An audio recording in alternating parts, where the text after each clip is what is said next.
জনতা নিয়ে ঢাকা শহরের প্রাণ কেন্দ্রে আউটার স্টেডিয়ামে পল্টনের ময়দানে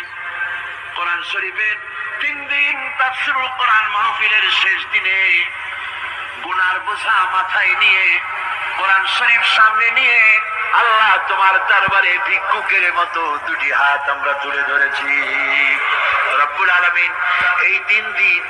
আমরা যারা কথা বলেছি, আমরা মানুষ, কথার মধ্যে যদি কোনো ভুল ত্রুটি হয়ে থাকে আল্লাহ দয়া করে আমাদের ভুল ত্রুটি মাফ করে দিয়ে পূর্ণ সওয়াব এনায়েত ফরমাও। রব্বুল আলামিন তুমি দয়া করে এই 3 দিনের মাহফিলে